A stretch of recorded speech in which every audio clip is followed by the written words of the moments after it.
नमस्कार। ज्योतिष विषय के अंतर्गत आज हम लोग बृहत पराशर होरा शास्त्र के धन भाव अध्याय की बात करेंगे। यह है अध्याय 14। अध्याय 14 में धन भाव फलाध्याय की बात की गई है।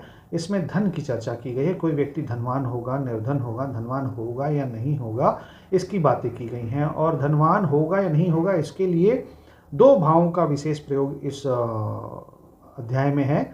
एक है लाभ भाव यानी एकादश भाव और एक है दूसरा भाव यानी धन भाव। इन दोनों भावों के अधिपतियों का विशेष संयोग इस अध्याय में देखा जाता है। तो जो पहला योग इस अध्याय में बताया गया है वह बताया गया है कि यदि धन भाव का स्वामी केंद्र अथवा त्रिकोण में हो तो फिर व्यक्ति धनवान होता है। केंद्र का अर्थ है 1 4 7 10 और त्रिकोण का अर्थ है 1 5 9। इन भावों में यदि धन भाव का स्वामी बैठ जाएगा तो व्यक्ति धनवान होगा। इसके साथ साथ जो दूसरा नियम है वह ये है कि यदि धन भाव का स्वामी 6 8 12 में गया हो, यानी छठे भाव, 8वें भाव और 12वें भाव में गया हो, तो व्यक्ति के धन का नाश होता है, धन का क्षय हो जाता है। जो तीसरा प्रमुख नियम है इस बृहत पराशर होरा शास्त्र में वह यह है कि धन भाव में यदि शुभ ग्रह बैठे हों तो वह धन की वृद्धि करते हैं, और धन भाव में यदि पाप ग्रह बैठे हों तो वह धन का नाश करते हैं। जो चौथा नियम है बृहत पराशर होरा शास्त्र में वह इस प्रकार से है कि धन भाव का स्वामी गुरु हो और वह धन भाव में ही बैठा हो तो ये बहुत धनी बना देता है। ये देखिए, ये एक्स्ट्रा ऑर्डिनरी बात हो गई। ये कुछ ज़्यादा ही एक एक्स्ट्रा बात हो गई। ये सामान्य लोगों से ज़्यादा धन की बात हो गई। यदि गुरु धन भाव का स्वामी होकर के धन भाव में बैठ जाएगा तो व्यक्ति बहुत धनी होगा। इस तरीके से इसको समझिए। इसके साथ साथ नियम यह भी है कि यदि धन भाव का स्वामी गुरु हो और वह मंगल के साथ बैठा हो तो भी व्यक्ति धनवान होता है। ये दोनों धनाढ्य लोगों की कहानी के संकेत बता रहे हैं, दोनों योग।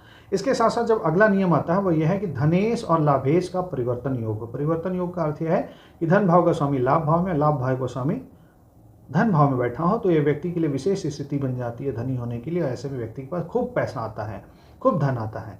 और यह दोनों यदि केंद्र या त्रिकोण में बैठे हों, बलवान हो, तो भी व्यक्ति धनी होगा। इसके साथ साथ धनेश केंद्र में हो और उससे धनेश जहाँ पर बैठा है उससे त्रिकोण में लाभेश हो। उदाहरण स्वरूप यदि धन भाव का स्वामी चौथे भाव में हो और ऐसी स्थिति में आने के बाद लाभ भाव का स्वामी 8वें या 12वें भी चला जाएगा तो भी व्यक्ति धनी होगा। देखिए, बड़ी क्रिटिकल कंडीशन है, मगर ये नियम है।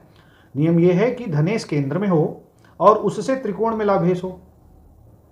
तो अगर धन भाव का स्वामी बैठ जाए चौथे भाव में और लाभ भाव का स्वामी बैठ जाए 8वें भाव में या 12वें भाव में तो भी यह व्यक्ति को बहुत विशेष लाभ देगा। आप भूल जाइए 8वें और 12वें का नियम। यहाँ पर आपको यह याद रखना है कि धनेश से चूंकि वह त्रिकोण में जाके बैठा है तो वह विशेष धन को देगा। यह भी एक बहुत विशेष नियम है, इसको हमें याद रखना चाहिए। लाभेश पर यदि गुरु और शुक्र की दृष्टि हो तो भी व्यक्ति बहुत धनी होगा। लाभेश कहीं भी बैठा हो, उस पर यदि गुरु शुक्र की दृष्टि हो तो यह विशेष धन की बात हो गई, व्यक्ति धनवान होगा।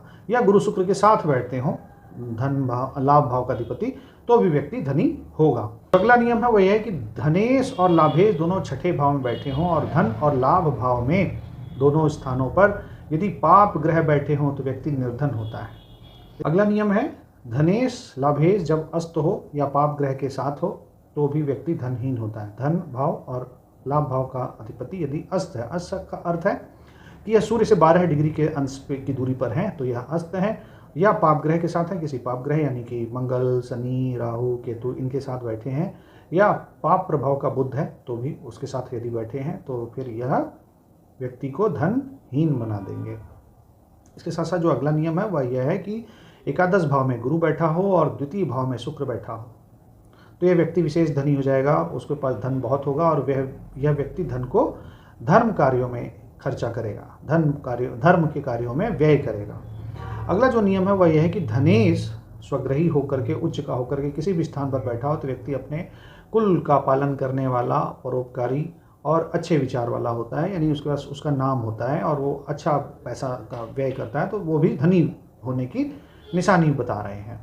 अगला जो है कि धनेश शुभ वर्ग में हो। शुभ वर्ग का अर्थ है कि हमने आपको बताया था वर्ग कुंडलियों की श्रृंखला में, वहाँ पर धन भाव के अधिपति को देखिए और उसका विंशोपक बल देखिए। यदि विंशोपक बल 15 के ऊपर है, विंशोपक बल यदि 15 के ऊपर धनेश का आ रहा है, लाभेश का आ रहा है, तो आप यह समझिए कि व्यक्ति के लिए धन की बात कर रहा है। और यह ऐसे में यह कहा जा रहा है कि व्यक्ति को बिना यत्न के धन आता है, यानी व्यक्ति प्रयत्न नहीं करता है तब भी उसको धन आता है, बिना प्रयत्न किए धन आता है यदि धन भाव का स्वामी अच्छे वर्गों में बैठा हो, अर्थात वर्ग कुंडलियों में उसका विंशोपक बल जब 15 के ऊपर आप आएंगे तो आप यह समझ लीजिए कि वह व्यक्ति को अच्छा धन पाने के, धन आने के योग बन गए हैं।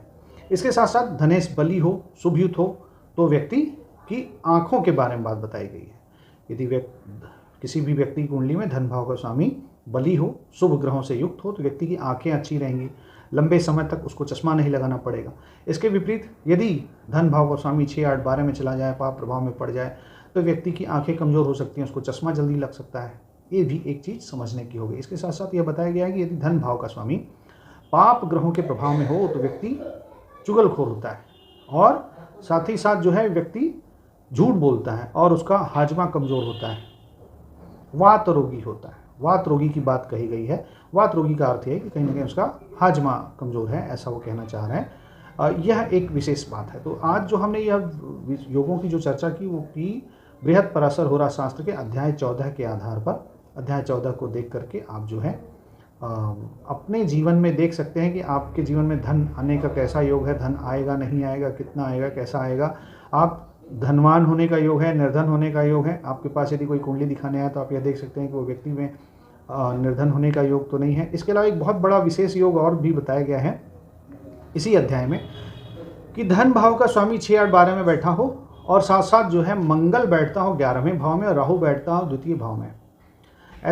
ऐसा स्थिति यदि बनी हुई है तो व्यक्ति को राजदंड के कारण उसके धन का नाश होता है। यह बहुत विशेष हो गया। देखिए, मंगल गुरु के साथ बैठ रहा है तो व्यक्ति को धनवान बना रहा है, मगर मंगल अकेले एकादश भाव में बैठ जा रहा है, वहाँ से चौथी दृष्टि लगा रहा है राहु के ऊपर। राहु बैठा हुआ है धन भाव में तो व्यक्ति को राजदंड से उसके धन का नाश हो जा रहा है।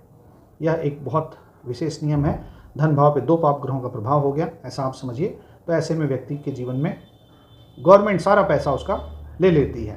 तो ये एक विशेष बात हमने आपको बताई। अब ये जो भी बातें हमने बताई ये सारी बृहत पराशर होरा शास्त्र के अध्याय 14 के अनुसार ही बताई। आपको और भी यदि ज्योतिष विषय से संबंधित कुछ जानना है, पूछना है तो आप हमें कमेंट बॉक्स में लिखें। आपके किए हुए कमेंट के आधार पर मैं आगे वीडियो बनाऊंगा और आपको ज्योतिष विषय का बैठे बिठाए ज्ञान होता रहेगा। और आपने इस वीडियो को देखा, बहुत बहुत धन्यवाद। नमस्कार।